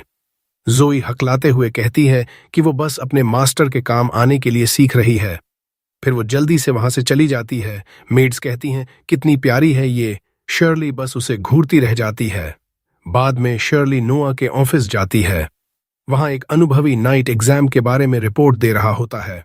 कैप्टन कहता है कि नोआ ने जो नए नाइट्स चुने हैं वो सब बहुत अच्छे हैं। उनके स्क्वाड कैप्टन्स भी बहुत ग्रेटफुल हैं। नोआ डॉक्यूमेंट्स पर साइन करता है और नाइट से कहता है, ये सब तुम जैसे डेडिकेटेड लोगों की वजह से ही पॉसिबल हुआ। फिर वो शर्ली से कहता है कि नाइट को सी ऑफ कर दो। शर्ली उसके सामने घुटनों पर बैठ जाती है। नाइट हैरान हो जाता है और कहता है, इतनी फॉर्मेलिटी की जरूरत नहीं, हम दोनों सेम रैंक के हैं। फिर उसे अचानक समझ आता है कि नोआ ने इस लड़की को नाइटली एटिकेट्स सिखाने के लिए भेजा है। वो शर्ली को सलाह देता है, प्रिंस के साथ रहो, इससे बेहतर मास्टर नहीं मिलेगा। थोड़ी देर बाद नोआ एक पार्टी थ्रो करता है। एली वहां परफॉर्म करती है और अपनी सॉन्ग से सबको मेस्मराइज कर देती है। एलन और सिंडी उसके सामने घुटनों पर बैठकर थैंक करते हैं। नोआ कहता है, मैंने ये पार्टी खास तुम दोनों के लिए थ्रो की है क्योंकि नाइट सिलेक्शन एग्जाम सफल बनाने में तुम्हारी बहुत मदद मिली। वो बताता है कि पार्टी में मौजूद हर मर्चेंट उसके साथ स्ट्रॉन्ग टाइज रखता है। एलन सोचता है कि यहाँ अच्छे कनेक्शंस बनाए जा सकते हैं। तभी जोई एक लेटर लेकर आती है नोआ के लिए। उसे थोड़ा अनईजी लग रहा है क्योंकि सेंडर का नाम नहीं लिखा है। नोआ पार्टी छोड़कर शर्ली के लिए शर्ली और जोई के साथ लेटर खोलने जाता है। जोई बताती है कि जिसने लेटर दिया वो गार्ड्स को देखते ही भाग गया। सबको सस्पिशियस हो जाता है। शर्ली कहती है, डेंजरस हो सकता है, मुझे खोलने दो। लेकिन नोआ लेवायथन से चेक करता है और पता चलता है कि लेटर सेफ है। उसमें टॉप सीक्रेट इंफॉर्मेशन है कि बचे हुए रेबल्स कुछ प्लॉटिंग कर रहे हैं। नोआ समझ जाता है कि ये जानकारी किसने दी होगी। वो श्योर है कि वो नाइट जो रिबेलियन के बारे में वॉर्न करने के लिए जान जोखिम में डाल रहा था, अभी भी मिशन पर है। जोई और शर्ली उसकी लॉयल्टी और डेडिकेशन से इम्प्रेस्ड हो जाती हैं। लेकिन नोआ सोचता है कि वो ब्रेव से ज्यादा स्टूपिड है। स्पाई बनना बिना प्रॉपर ट्रेनिंग के आसान नहीं होता। वो तुरंत हेनरी से कांटेक्ट करता है और नाइट को रोकने को कहता है। लेकिन एल्डर ब्रदर का रिप्लाई आते ही नोआ को गिल्ट से बोझिल महसूस होता है। उसका सबसे बुरा डर सच हो गया था। वो वॉनबी स्पाई रेबल्स के हाथ लग गया, टॉर्चर्ड हुआ, लेकिन उसने कुछ नहीं बताया। हेनरी के लोगों ने उसे जान बचाकर निकाला, लेकिन वो अब भी क्रिटिकल कंडीशन में है। नोआ सोचता है, ये सब मेरी गलती है। अगर मेरे पास स्ट्रॉन्ग इंटेलिजेंस नेटवर्क होता तो इस नाइट को जान जोखिम में नहीं डालनी पड़ती। वो तुरंत जोई को भेजता है कि नाइट के लिए बेस्ट मेडिकल केयर अरेंज करो। ऐसा लॉयल आदमी मरने नहीं देंगे। अगले दिन नोआ मार्केट जाता है। शर्ली को गार्ड बनाकर साथ ले जाता है। शर्ली दुकानों में डिस्ट्रैक्टेड होती रहती है क्योंकि उसके छोटे गांव में ऐसी चीजें नहीं होती। नोआ उसे याद दिलाता है, ड्यूटी पर हो, अलर्ट रहो। शर्ली कोशिश करती है डिस्ट्रैक्शंस इग्नोर करने की। वो पूछती हैं, कुछ खरीदने आए हो? नोआ कहता है, हेनरी के लिए गिफ्ट खरीदना है, उसने नाइट को बचाने में मदद की। वो एक फैंसी गिफ्ट स्टोर में जाता है। मर्चेंट से कहता है, प्रिंस के लिए फिट आइटम दिखाओ। मर्चेंट रेयर ज्वेलरी और वैल्यूएबल आइटम्स लाता है। शर्ली के मुंह से जॉ ड्रॉप हो जाता है, लेकिन नोआ को इंटरेस्ट नहीं। उसे एक क्लॉथ से ढका आइटम दिखता है। वो कहता है, वो दिखाओ। मर्चेंट क्लॉथ हटाता है तो एक beautiful glass statue of the goddess सामने आती है। नोआ उसकी ब्यूटी से एन्चांटेड हो जाता है। वो पूछता है, ग्लास से इतना इंट्रिकेट डिजाइन पॉसिबल है? मर्चेंट बताता है, ये लेजेंडरी क्राफ्ट्समैन का काम है जो बहुत पहले मर चुका है। उसके साथ ही डिटेल्ड ग्लास स्कल्पचर्स बनाने की कला खत्म हो गई। दुनिया में सिर्फ 2 ऐसी स्टैच्यूज हैं। नोआ तुरंत उसे हेनरी के लिए खरीद लेता है। मर्चेंट को $10,000 प्लस बोनस देता है। तभी 8th प्रिंस ऑस्कर वहां आ पहुंचता है। वो नोआ को देखकर सरप्राइज्ड होता है। फिर उसकी नजर ग्लास स्टैच्यू पर पड़ती है। वो तुरंत रिकॉग्नाइज कर लेता है और कहता है, कभी नहीं सोचा था मर्चेंट दूसरी वाली ढूंढ लेगा। नोआ पूछता है, पहली वाली कहाँ है? ऑस्कर कहता है, मेरे पास है। नोआ ये सुनते ही स्टैच्यू पकड़ता है और जमीन पर पटक देता है। सब हैरान रह जाते हैं। वो मर्चेंट से कहता है, रिलैक्स, पेमेंट मिलेगा प्लस क्लीनिंग का एक्स्ट्रा पैसा। 2 कॉपीज होने और सिंगल पीस होने में बहुत फर्क है। मैं सिंगल पीस बनाना चाहता हूं। मर्चेंट को बोलो कि दूसरी गॉडेस स्टैच्यू टूट गई, अब दुनिया में सिर्फ एक बची है। ऑस्कर की स्टैच्यू की वैल्यू ट्रिमेंडसली बढ़ जाएगी। ऑस्कर नोआ की ब्रिलियंस से स्टन्ड रह जाता है। फिर नोआ घर लौटता है। शर्ली कहती है, तुम्हारे साथ सेवा करने के बाद से सरप्राइज के बाद सरप्राइज मिल रही है। वो समझ नहीं पा रही कि नोआ ने वो प्राइसलेस स्टैच्यू क्यों तोड़ी। नोआ कहता है, वो बस एक ऑब्जेक्ट था। ऑब्जेक्ट कभी ट्रू ट्रेजर नहीं हो सकता। रियल ट्रेजर वो फ्रेंड्स हैं जो रास्ते में मिलते हैं, और वो लोग जो मेरे लिए जान जोखिम में डालते हैं, खासकर मेरे केस में, क्योंकि मेरे स्टैट्स लोगों से रिलेशन के आधार पर इंक्रीज होते हैं। ऑस्कर को इतना बड़ा फेवर करके स्टैट्स में अच्छा बम्प मिला। शर्ली उसकी आइडियोलॉजी से अमेज्ड हो जाती है। नोआ कहता है, तुम भी मेरे ट्रेजर का हिस्सा हो। नोआ की जीनियस प्रिंस वाली लाइफ ऐसे ही चलती रहती है और 6 साल गुजर जाते हैं। 12 साल का प्रिंस अब न्यू चैलेंजेस के लिए तैयार है। नोआ अकेला ब्रेकफास्ट टेबल पर बैठा है। जोई सर्व कर रही है। उसका ध्यान नई मेड जिगी पर है जो खिड़की से बाहर घूर रही है। नोआ पूछता है, कुछ परेशान हो? वो कहती है, 3 दिन बीत गए फिर भी बर्थडे गिफ्ट्स लाने वालों की खत्म नहीं हो रही। नोआ समझाता है कि पिछले साल तो गिफ्ट्स पूरे हफ्ते आते रहे थे। जिगी हैरान हो जाती है। नोआ बताता है, गिफ्ट्स रिसीव करके बस खत्म नहीं होता। हर गिफ्ट और सेंडर की लिस्ट बनानी पड़ती है। वो आसान काम नहीं। इसीलिए ट्रस्टेड मेड एवलिन ये जॉब संभालती है। उसी की वजह से मैं रिलैक्स रहता हूं। ब्रेकफास्ट खत्म करके नोआ मिनिस्ट्री ऑफ मिलिट्री अफेयर्स के हेडक्वार्टर्स जाता है। एम्परर ने पर्सनली उसे वहां असाइन किया है। वहां 4th प्रिंस हेनरी के रूम में पहुंचता है। हेनरी और एक नाइट नोआ का स्वागत करते हैं। बिजनेस से पहले हेनरी बताता है, इंपीरियल ऑर्डर आया है। नाइट कैप्टन रियस की कमांड में आर्मी सदर्न पार्ट्स में रिबेलियन दबाने भेजनी है। बारबेरियंस बहुत ओवर कॉन्फिडेंट और रूथलेस हैं, इसीलिए फुल फोर्स से क्रश करने का प्लान है। हेनरी नोआ की ओपिनियन पूछता है। प्लान नोआ को सही लगता है। वो रियस को देखता है, जो हेनरी का डायरेक्ट सबऑर्डिनेट है और बैटलफील्ड में कई बार स्किल प्रूव कर चुका है। नोआ को लगता है कि रियस पर ट्रस्ट किया जा सकता है, लेकिन वो एक सवाल पूछता है, कितने सोल्जर्स असल में ले जा रहे हो? रियस पसीना पसीना हो जाता है और जवाब देने में हेजिटेट करता है। हेनरी गुस्सा हो जाता है और एक्सप्लेनेशन मांगता है। रियस जमीन पर गिरकर माफी मांगता है। नोआ हेनरी को शांत करता है और कहता है, सीरियस बात नहीं है। वो याद दिलाता है कि वॉर में जनरल्स को इंपीरियल कोर्ट से फंडिंग सोल्जर्स की संख्या के हिसाब से मिलती है। कई जनरल्स लिस्ट में मर्चेंट्स और हेल्पर्स को भी जोड़ देते हैं ताकि ज्यादा फंडिंग मिले और वो पॉकेट कर लें। रियस फिर माफी मांगता है। हेनरी गुस्से में है, लेकिन नोआ कहता है, चिल करो। रायस को कहता है, अगर तुम्हें आर्मी के लिए एक्स्ट्रा लोग हायर करने हैं तो राइट है, फंडिंग से थोड़ा कट खुद के लिए रख सकते हो। हेनरी को भी समझ आता है कि नॉन सोल्जर्स रजिस्टर करके आर्मी को बड़ा दिखाया जा सकता है, एनिमीज डर जाएंगे। वो नोआ की तारीफ करता है कि अंडरलिंग की एम्बेजलमेंट पकड़ी और उसका पॉजिटिव इम्पैक्ट भी बताया, लेकिन नोआ कहता है, इस बार एनिमी को फूल नहीं कर सकते। एम्परर ने फ्लॉलेस विक्ट्री का कमांड दिया है, कोई चांस नहीं ले सकते। वो रियाज से पूछता है, कितने नॉन सोल्जर्स रजिस्टर किए?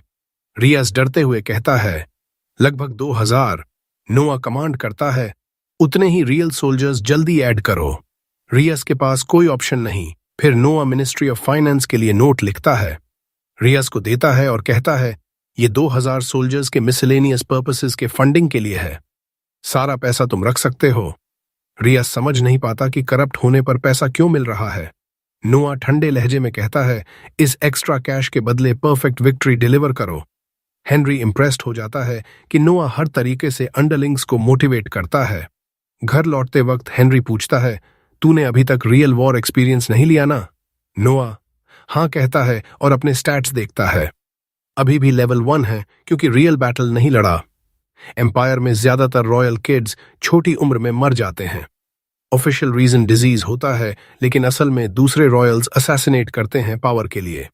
इसलिए रॉयल चिल्ड्रन बहुत वैल्यूएबल माने जाते हैं। एडल्ट होने तक वॉर में नहीं जाते, सिवाय एम्परर के डायरेक्ट ऑर्डर के। हेनरी कहता है, तू 12 का हो गया है, रियल कॉम्बैट का एक्सपीरियंस ले ले। नोआ कहता है, एम्परर कमांड करते ही बैटलफील्ड पर पहुंच जाऊंगा। हेनरी कहता है, डिफिकल्टी नहीं होगी क्योंकि लेजेंडरी मैजिक सोर्ड है तेरे पास। तभी हेनरी की कैरेज अचानक रुक जाती है। एक लड़की उसके सामने से भागती हुई आती है और मदद मांगती है। पीछे से बच्चे निकलते हैं और थग्स उन्हें पकड़कर एप्स्टीन आइलैंड शिप करने की कोशिश कर रहे हैं। नोआ बाहर निकलता है और स्टॉप करने को कहता है। थग्स को पता नहीं कौन है। वो कहते हैं, जा अपनी मॉमी का दूध पी। नोआ उनके वीक इंसल्ट से अफेक्टेड नहीं होता। उनसे रजिस्ट्रेशन नंबर मांगता है क्योंकि अनरजिस्टर्ड स्लेव ट्रेडिंग इलीगल है एम्पायर में। थग्स वायलेंस पर उतर आते हैं। नोआ लेवायथन समन करता है और उन्हें स्लैश करके बिना किल किए नॉकआउट कर देता है। सब उसकी स्किल से इंप्रेस्ड होते हैं, हालांकि उसे रिकॉग्नाइज नहीं करते। नोआ बच्चों के पास जाता है कंफर्ट करने। तभी शैडोज से एक फ्रेल ओल्ड मैन निकलता है और ग्रीट करता है। वो ओपनली कहता है, मैं स्लेव ट्रेडिंग का मास्टरमाइंड हूं। नोआ को वॉर्न करता है कि मत पंगा लेना, मेरे पीछे फर्स्ट प्रिंस गिलबर्ट का बैकिंग है। नोआ समझ जाता है कि ये एप्स्टीन का कनिंग पार्टनर है। वो सोचता है अब क्या करना चाहिए। ओल्ड मैन कहता है, लड़कियों को छोड़ दो और प्रिटेंड करो कुछ देखा नहीं। नोआ कॉम्प्रोमाइज नहीं कर सकता। हेनरी से पूछता है, इसको जानते हो? हेनरी कहता है, कभी नहीं देखा इस उल्टी सी फेस को। नोआ कहता है, मुझे भी नहीं पता ये कौन है। ओल्ड मैन एक्सप्लेन करने लगता है तो नोआ लेवायथन की कर्स्ड एनर्जी से उसे नॉकआउट कर देता है। फिर जोर से डिक्लेयर करता है, आजकल नामहीन स्काउंड्रल्स भी फर्स्ट प्रिंस के नाम का इस्तेमाल करने लगे हैं। कॉमन लोग शायद फंस जाएं, लेकिन हम भाई नहीं फंसेंगे। एक आदमी नोआ को वाइज प्रिंस आइडेंटिफाई करता है, पब्लिक मान लेता है। नोआ सोल्जर्स को कमांड करता है, इनको फर्स्ट प्रिंस गिलबर्ट के रेजिडेंस पर ले जाओ, बताओ कि ये उसके नाम का गलत इस्तेमाल कर रहे थे। फिर वो बच्चों को घर ले जाता है कंफर्ट करने के लिए। हेनरी उसकी क्विक थिंकिंग से इंप्रेस्ड होता है। वो एक्सप्लेन करता है, अगर सच में गिलबर्ट के लिए काम करते तो किल नहीं कर सकता था, लेकिन प्रिंस को इलीगल स्लेव ट्रेडिंग देखते हुए चुप रहते नहीं दिखा सकता था, इसलिए फेक्स बना दिया और गिलबर्ट को सौंप दिया। वो इन्हें डिस्पोज कर देगा लायबिलिटी समझकर। बाद में डिनर के दौरान बटलर इंपॉर्टेंट न्यूज लाता है। हेनरी पूछता है, क्या हुआ? नोआ बताता है, फर्स्ट प्रिंस गिलबर्ट से मैसेंजर आया था। उसने थैंक्स कहा फेक्स पकड़ने के लिए, कहा कि कोर्ट में पनिशमेंट के लिए भेज रहा था, लेकिन उन्होंने पॉइजन पीकर सुसाइड कर लिया। कोई नहीं जानता कि गिलबर्ट ने खुद साइलेंस करवाया। नोआ पूछता है, क्या गिलबर्ट सच में अंडरग्राउंड स्लेव कंपनी चलाता है?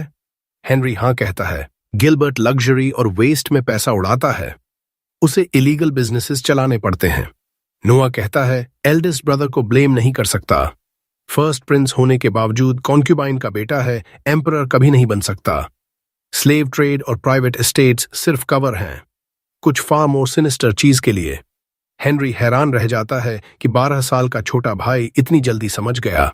अगले दिन हीरो उन बच्चों को बताता है जिन्हें उसने बचाया था कि उसने कुछ स्ट्रिंग्स खींचे हैं और अब वे सब घर जा सकते हैं, पूरी तरह आजाद। लेकिन बच्चों का कोई घर ही नहीं बचा था, उनके अपने परिवार ने ही उन्हें बेच दिया था पहले। हीरो समझ जाता है, अगर ये बच्चे वापस गए तो फिर से बेच दिए जाएंगे, इसलिए वो फैसला करता है कि वो इन्हें अपने साथ रखेगा। वो बटलर को ऑर्डर देता है, इनके लिए कमरे तैयार करो, जॉब्स दो और अगर किसी को पढ़ाई करनी है तो उसका भी इंतजाम करो। लड़कियों की लीडर चौंक जाती है और पूछती है, क्या आप हमें खरीद रहे हैं? हीरो कहता है, नहीं, मैं तुम्हें नहीं खरीद रहा। तुम कभी भी जब चाहो मेरे पास से जा सकती हो, लेकिन अगर रहोगी तो बिट्रेयल बर्दाश्त नहीं करूंगा। बटलर उन्हें थैंक यू बोलने को कहता है और फिर बच्चों को ले जाता है। जाते जाते हीरो सोचता है अपनी फिलॉसफी के बारे में। लोग ट्रेजर्स हैं, और ये सोच उसे याद दिलाती है कि वो बहुत पहले से एक काम करना चाहता था। वो एवेलिन को अपने ऑफिस में बुलाता है। एवेलिन रिपोर्ट शुरू करती है कि आपके सारे बर्थडे प्रेजेंट्स इकट्ठा हो गए हैं। हीरो कहता है, मुझे पता है। फिर वो एक एनवेलप उसकी तरफ सरकाता है। एवेलिन उत्सुक होकर पूछती है, ये क्या है? हीरो बताता है, तुम्हें मेरी सर्विस से डिसमिस किया जा रहा है ताकि तुम मेरे टेरिटरी में एक रीजन की गवर्नमेंट ऑफिसर बन सको, यानी मेयर। एवेलिन समझ नहीं पाती कि मेड से मेयर कैसे बन जाएं। हीरो कहता है, तुम मेरी सबसे क्लेवर मेड हो। तुम्हारा टैलेंट सिर्फ मेरी सेवा में बर्बाद हो रहा है। एवेलिन मना करने लगती है, वो सिर्फ हीरो की सेवा करना चाहती है। लेकिन हीरो कहता है, अगर तुम अच्छी एडमिनिस्ट्रेटर साबित हुई तो लोग मेरी तारीफ करेंगे कि मेरी नजर कितनी तेज है। वो ऑर्डर देता है, मैंशन छोड़ो और मेरे लिए काम करो। बस यही सुनने की जरूरत थी एवेलिन को। कुछ देर बाद हीरो को एम्परर बुलाता है। एम्परर ने सुना कि हीरो ने गिलबर्ट की ऑनर की रक्षा की। हीरो कहता है, सब कोइंसिडेंस था। मेरा मकसद सिर्फ बच्चों को बचाना और क्रिमिनल्स को पकड़ना था। वो समझ जाता है कि गिलबर्ट ने एम्परर को खुद रिपोर्ट किया ताकि कोई बैकलैश ना आए और वो इनोसेंट दिखे। एम्परर कहता है, अफसोस है कि आज भी ऐसे गंदे क्रिमिनल्स आजाद घूम रहे हैं। फिर पूछता है, इनकी सजा क्या होनी चाहिए? हीरो बताता है, लॉ के मुताबिक रिंग लीडर का राइट आर्म काटा जाए और बाकी सबको अफगानिस्तान की आर्मी में भेज दिया जाए। एम्परर कहता है, तुमने ओपनली क्रिमिनल्स को कन्फ्रंट किया और अरेस्ट किया। अगर मैं होता तो अंडरकवर जाता, क्रिमिनल्स से पिटवाता और रेड हैंडेड पकड़ता। प्राइम मिनिस्टर मजाक में कहता है, वो तो इंपीरियल फैमिली के खिलाफ क्राइम हो जाता, क्रिमिनल्स को एग्जीक्यूट कर दिया जाता। सब हंसते हैं, लेकिन हीरो फैक्ट चेक करता है, अगर एम्परर अंडरकवर हो और क्रिमिनल को पता ना हो कि वो किसे मार रहा है तो ये सिंपल असॉल्ट है, इंपीरियल फैमिली के खिलाफ क्राइम नहीं। कोर्ट में सन्नाटा छा जाता है। हीरो को लगता है कि वो प्राइम मिनिस्टर को हाइपोथेटिकल में भी करेक्ट करके ज्यादा बोल गया। वो माफी मांगने वाला होता है, तभी एम्परर हंस पड़ता है और प्राइम मिनिस्टर से कहता है, तुम हार गए, बेट में जीत गया। हीरो कंफ्यूज्ड हो जाता है। एम्परर बताता है, मैंने प्राइम मिनिस्टर से बेट लगाई थी ही कि क्या नोआ लॉ समझने में मेरी गलतियां पकड़ सकता है। हीरो सोचता है, आखिर टेस्ट करने का क्या मतलब, और जवाब तुरंत मिलता है। एम्परर उसे न्यू मिनिस्टर ऑफ जस्टिस बना देता है। पूरी कोर्ट चीयर करने लगती है। कहते हैं, हेनरी के बाद हीरो दूसरा प्रिंस है जो मिनिस्टर बना। हीरो समझ नहीं पाता कि रिएक्ट कैसे करे। एम्परर और प्राइम मिनिस्टर एक दूसरे को सेटिस्फाइड स्माइल देते हैं, जिससे हीरो और कंफ्यूज्ड हो जाता है। रात को वो अली के सिंगिंग एंजॉय करने जाता है, लेकिन दिमाग अभी भी कोर्ट की बातों में अटका है। उसे लगता है एम्परर के पीछे कोई गहरा रीजन है मिनिस्टर ऑफ जस्टिस बनाने का। फिर सोचता है, अभी ओवरथिंक करने से कुछ नहीं निकलेगा, शो एंजॉय करो। उसी समय एम्परर को प्राइम मिनिस्टर से वरीइंग रिपोर्ट मिलती है। वो कहता है, तुम संभाल लो, मेरे पास अभी और जरूरी काम है जो डिले नहीं कर सकता। अगले दिन हीरो मिनिस्ट्री ऑफ जस्टिस जाता है। ये उसका नया ऑफिस है। शर्ली कैरेज का दरवाजा खोलती है। मिनिस्ट्री के सारे एम्प्लॉयज उत्सुकता से उसका इंतजार कर रहे हैं। ऑफिस पहुंचते ही वाइस मिनिस्टर वाइनी उसका स्वागत करता है। हीरो सोचता है, इतनी कम उम्र में वाइस मिनिस्टर बना है, जरूर टैलेंटेड और हार्ड वर्किंग होगा। हीरो पूछता है, मिनिस्टर ऑफ जस्टिस का काम क्या क्या है? वाइनी बताता है, 2 मुख्य ड्यूटी हैं। पहली, पूरे मियर एम्पायर के सारे कोर्ट्स को कोऑर्डिनेट करना। दूसरी, सीरियस क्राइम्स को डायरेक्टली हैंडल करना, जैसे 6 साल पहले आपके टेरिटरी में हुई रिबेलियन। हीरो पूछता है, क्या आप जज भी बनते हैं कुछ केसेस में? वाइनी हाँ कहता है। हीरो का अगला सवाल वाइनी को हिला देता है, आप साल में कितने पैसे ब्राइब्स में लेते हैं? वाइनी पसीना पसीना हो जाता है, मना करता है। हीरो कहता है, रिलैक्स, मुझे कोई प्रॉब्लम नहीं, बस जानना चाहता हूं कितना कमाते हो ब्राइब्स से। प्रॉमिस करता हूं, कमरे से निकलते ही सब भूल जाऊंगा। वाइनी भरोसा करता है और बताता है, मैं बाकी ऑफिशियल्स जितना करप्ट नहीं हूं। साल में मुश्किल से $1000 से ज्यादा नहीं लेता ब्राइब्स में। मेरे नीचे वाले 10 गुना ज्यादा लेते हैं। लेकिन मैंने खुद पर रूल बनाई है, मर्डर केसेस में ब्राइब नहीं लेता, क्योंकि मर्डर केसेस आसानी से एक्सपोज हो जाते हैं और अगर अक्यूजर वायलेंट आदमी हुआ तो मैं खुद विक्टिम बन सकता हूं। बस डाउटफुल केसेस में ही लेता हूं जो इधर उधर जा सकते हैं। हीरो तुरंत एक नया पे स्लिप लिखता है, सालाना सैलरी $5,000, यानी ब्राइब्स से 10 गुना ज्यादा। वाइनी शॉक्ड हो जाता है। हीरो कहता है, बदले में यहां काम करते हुए कभी ब्राइब नहीं लोगे। वाइनी समझ जाता है कि एम्परर ने 12 साल के बच्चे को मिनिस्टर ऑफ जस्टिस क्यों बनाया। वो पे रेज ठुकरा देता है और कहता है, इंसेंटिव के बिना भी ब्राइब लेना बंद कर दूंगा। अब से पूरी लॉयल्टी से हीरो के लिए काम करूंगा। हीरो को थोड़ा डाउट होता है, लेकिन स्टैट बम्प अच्छा मिलता है। वो वाइनी को लॉयल सबॉर्डिनेट मान लेता है। उसी रात ऑस्कर अपने गार्डन में भव्य पार्टी देता है हीरो को मिनिस्टर बनने की बधाई में। हीरो थैंक करता है। ऑस्कर कहता है, मुझे बहुत खुशी है कि पापा के 50 साल के शासन में हेनरी के बाद तुम दूसरे प्रिंस हो जो मिनिस्टर बने। हीरो पूछता है, क्या कोई खास रीजन है कि पापा ने मुझे मिनिस्टर ऑफ जस्टिस बनाया? ऑस्कर कैजुअली कहता है, एम्परर तुम्हें बहुत फेवर करता है। हीरो इससे इनकार नहीं कर सकता।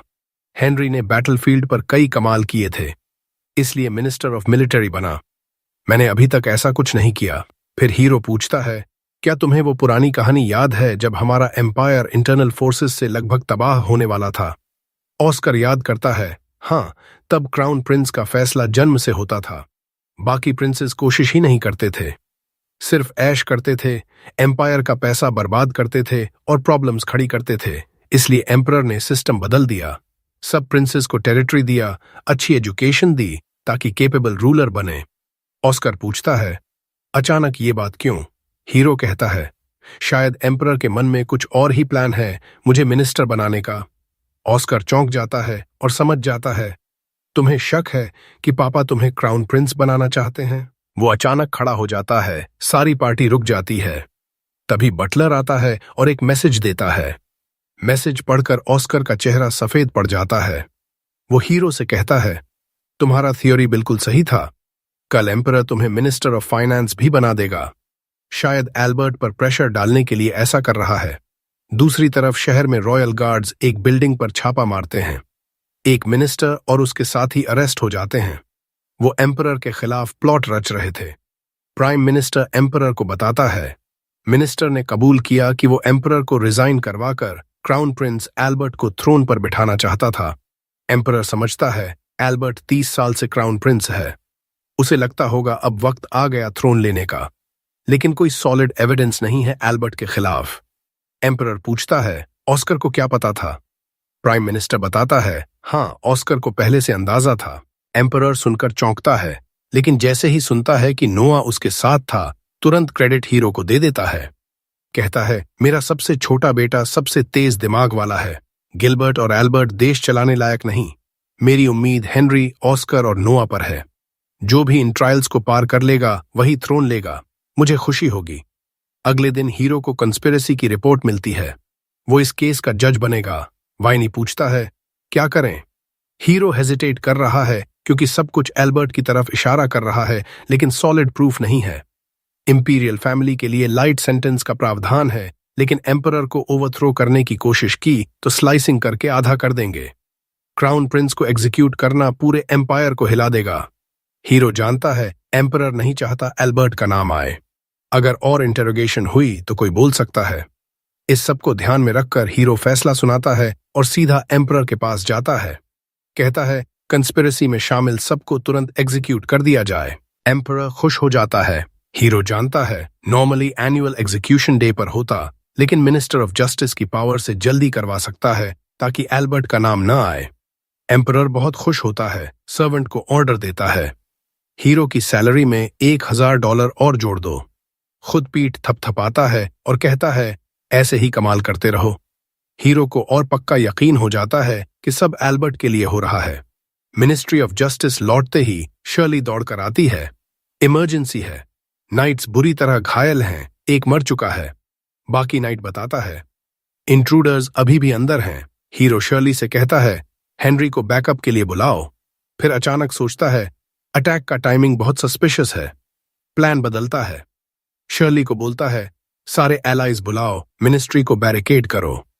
किसी को अंदर बाहर नहीं जाने देंगे सिवाय मेरे। हीरो लेवायथन निकालता है और अंदर जाता है। अंदर और डेड सोल्जर्स और डरे हुए ऑफिशियल्स दिखते हैं। हीरो सबको ले लो रहने को कहता है। तभी एक इंट्रूडर को ऑफिशियल को स्टैब करते देखता है। हीरो झपटता है और उसे तुरंत नीचे गिरा देता है। अटैकर पॉइजन पीने की कोशिश करता है, लेकिन हीरो रिंग शील्ड से रोक देता है। तभी 3 और इंट्रूडर्स आते हैं। हीरो जीनियस सोर्ड स्किल्स से सबको पलक झपकते मार गिराता है, पॉइजन पीने से रोक देता है। वाइनी दौड़कर आता है, हैरान है कि हीरो ने अकेले सबको हरा दिया। हीरो कैजुअलिटीज पूछता है। वाइनी बताता है, हमारे गार्ड्स के अलावा कल पकड़े गए सारे रेबल्स मर चुके हैं। हीरो तुरंत समझ जाता है, ये एल्बर्ट के असैसिन्स हैं, लूस एंड्स खत्म करने आए थे। वो खुद लेवायथन से कट लगाता है। वाइनी शॉक्ड। हीरो कहता है, असैसिन्स ने ये किया। प्रिंस को सीरियसली इंजर करने की सजा क्या है? वाइनी कहता है, तुरंत एग्जीक्यूशन। हीरो कहता है, कर दो। ट्रीटमेंट लेते हुए वाइनी बताता है, एग्जीक्यूशन हो गई। हीरो खुश है कि असैसिन्स को अरेस्ट नहीं होने दिया, वरना एल्बर्ट का नाम आ जाता। क्राउन प्रिंस को कोसता है, कितना बेवकूफ है। अगले दिन एम्परर बुलाता है, पूछता है, कैसा महसूस कर रहे हो? हीरो कहता है, अब बेहतर हूं। एम्परर पूछता है, क्या वो असैसिन्स इतने स्किलफुल थे कि तुम्हें घायल कर सकें? हीरो जानता है एम्परर के इंटेलिजेंस ने सब बता दिया होगा। फिर डिप्लोमेटिक अंदाज में कहता है, माइंडसेट स्किल से ज्यादा मायने रखता है। ये बात सिर्फ किंग ही समझ सकता है, क्योंकि हम सेम फ्रीक्वेंसी पर हैं। एम्परर कहता है, मुझे तुम पर बहुत गर्व है, काश मेरे सारे बेटे तुम जैसे होते।